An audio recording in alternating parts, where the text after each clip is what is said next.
Hi, everybody. I'm Sinead Dufour, And I am Celeste Petrusevski.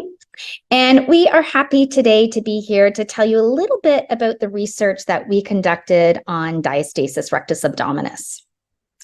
So really, this was work that grew out of published expert-based recommendations that were published in 2019. And what we sought to do was to review and synthesize the existing peer-reviewed literature to determine if there was actually any evidence to support or refute these published recommendations.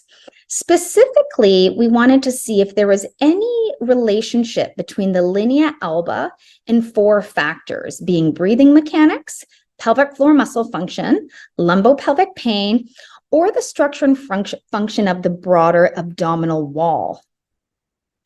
Now, given the limited body of research on this topic of inquiry and our interest in scoping the literature to identify knowledge gaps related to perinatal DRA, we found that conducting a scoping review of the literature would be the most appropriate methodology to synthesize the current evidence.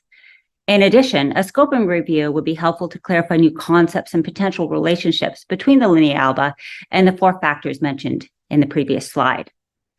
A five-stage methodological framework by Arksey and O'Malley and also Levac in 2010 was used to guide the review. The following process steps were used to complete the scoping review, in which first we identified the research question. Second, we identified relevant studies through database searching. Third, two independent reviewers selected studies for more detailed analysis using the Covenant software. The fourth step involved charting the data.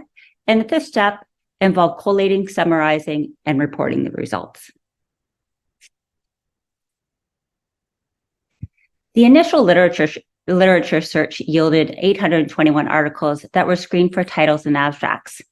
You will see from this prisma diagram on the left that studies were deemed eligible if they included the adult population, this could be alive or cadavers, at least one outcome related to DRA and linea alba, at least one outcome related to the four factors investigated, that is either breathing mechanics, the anatomical structure and or function of the PFM and LPP or the abdominal wall, and fourth, the original results published as a journal article.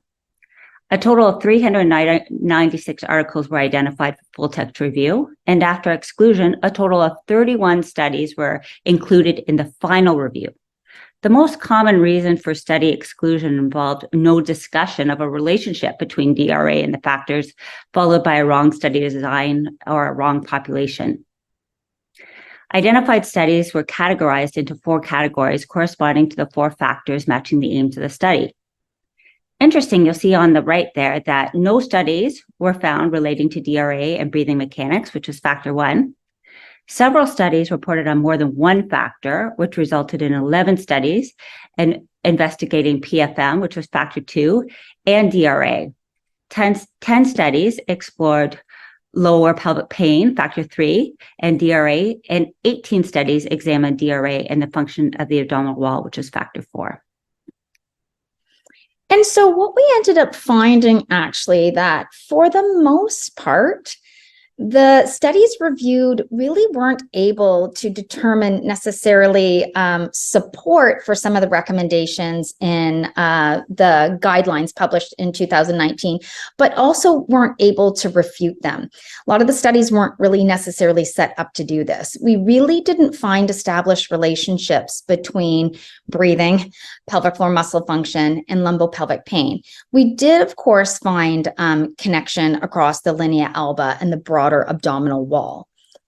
We also found that our results did highlight some of the same gaps that were actually published in those 2019 guidelines, and certainly some gaps that triangulate with the broader research on diastasis. One of the things that our review highlights is the limitation in the current characterization of diastasis rectus abdominis, really related to how we conceptualize and assess and measure this issue.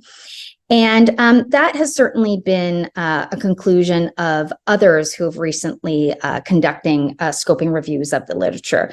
So we certainly go through in more detail some future areas of research on this topic of inquiry. We want to thank you for your interest in our work, and you can direct all correspondence to myself, Sinead Dufour, at sdufour@mcmaster.ca.